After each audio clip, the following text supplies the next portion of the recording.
ఇవాళ మనం నేర్చుకోబోతున్నాం నన్ను తెలుసుకొనివ్వండి, నాకు చెప్పండి అని ఎవరినైనా మనం ఇంగ్లీష్‌లో అడిగేటప్పుడు లెట్ మీ నో అంటాం. దాన్నే లెమ్ మీ నో అని కొంచెం ఇన్ఫార్మల్‌గా అంటారు. అలాంటి సెంటెన్సెస్‌ని మనం డిఫరెంట్‌గా అడగడానికి ట్రై చేద్దాం. ఇక్కడ ఒక సేమ్ 4 వర్డ్స్ నేర్చుకుంటే ఇంకా బెటర్‌గా మనం ఇంగ్లీష్ మాట్లాడొచ్చు. అలాగే మీరు మంచి ఇంప్రెషన్‌ని పొందొచ్చు. Let's have a look here. Yes.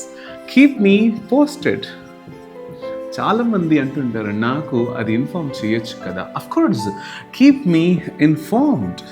ఇలా మీరు ఈజీగా ఇంకొకరికి నాకు చెప్పండి లేదా వాటి గురించి నాకు తెలియజేయండి అని చెప్పొచ్చు. లేదా కీప్ మీ అప్డేటెడ్. చూడండి, ఒక్క వర్డ్ అంటే కీప్ మీ అనేటువంటి ఒక వర్డ్ లేదా సెంటెన్స్ మనకు తెలిస్తే మిగతా సెంటెన్సెస్ని మనం ఈజీగా మాట్లాడవచ్చు. Okay, keep me in the loop.